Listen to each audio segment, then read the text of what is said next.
ആക്രമണ ശ്രമങ്ങൾ നടന്നിരിക്കുന്ന മുസഫയിലെ ഈ പ്രദേശം ഏതെങ്കിലും തരത്തിൽ അമേരിക്കയുടെ സൈനിക ബേസുകൾ നിൽക്കുന്ന ഒരു സ്ഥലമാണോ, അങ്ങനെ ഒരു ഇടമാണോ? അതല്ല അവിടുത്തെ ഏറ്റവും പ്രധാനപ്പെട്ട വാണിജ്യ ഇൻഡസ്ട്രിയൽ ഏരിയ ആണ് എന്നാണ് ഒരു പക്ഷേ ഷിനോജ് പറയുന്നതെന്ന് എനിക്ക് മനസ്സിലാകുന്നത്.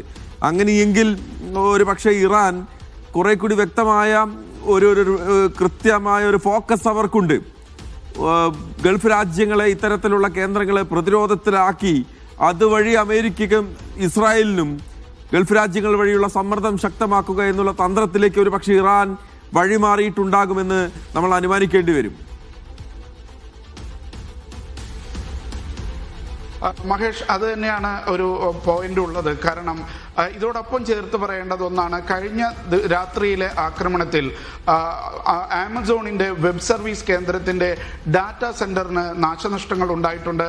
അത് ഒരു ഇത്തരത്തിൽ മഹേഷ് സൂചിപ്പിച്ചതുപോലെ പിൻ പോയിന്റഡ് ആയിട്ടുള്ള ചില സ്ഥലങ്ങൾ ആക്രമിക്കുക എന്നുള്ളതിന്റെ ഭാഗമായിട്ടാണ് എന്ന് വേണമെങ്കിൽ സംശയിക്കണം. ഇന്ന് വൈകുന്നേരത്തോടു കൂടിയാണ് ആമസോൺ അധികൃതർ തന്നെ അക്കാര്യം സ്ഥിരീകരിച്ചത്. തങ്ങളുടെ ഡാറ്റാ സെന്ററിന് നാശം നേരിട്ടിട്ടുണ്ട് എന്നുള്ളത്.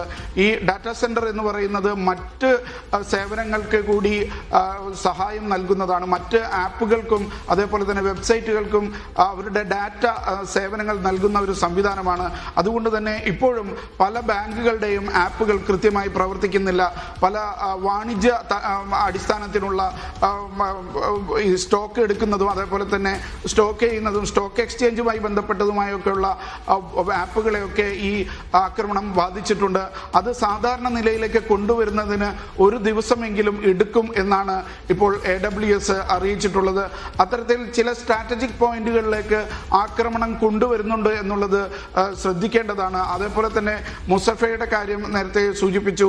മുസഫയിൽ നിരവധി ആളുകൾ താമസിക്കുന്നുണ്ട് എന്നുള്ളത് വേറൊരു കാര്യം. മലയാളികളടക്കം നിരവധി പേർ താമസിക്കുന്ന മേഖലയാണ്.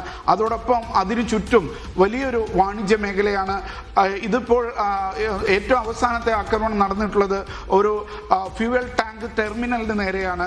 അത് എണ്ണ സംഭരണത്തെയും അതേപോലെ തന്നെ എണ്ണ വിതരണത്തെയും ഒക്കെ ബാധിക്കും എന്നുള്ളത് കൊണ്ട് തന്നെ അത്തരം ഒരു നിർണായക മേഖലകളിലേക്ക് ആക്രമണം കേന്ദ്രീകരിക്കുന്നു എന്നുള്ളതും നമ്മൾ എടുത്തു പറയേണ്ടതാണ്. അതോടൊപ്പം കഴിഞ്ഞ ദിവസം ആദ്യത്തെ ദിവസം രണ്ടാമത്തെ രാത്രിയിൽ നമുക്ക് നേരത്തെ ഉണ്ടായിരുന്ന ആക്രമണം ഇപ്പോൾ വിമാനത്താവളങ്ങളൊക്കെ കേന്ദ്രീകരിച്ചായിരുന്നു.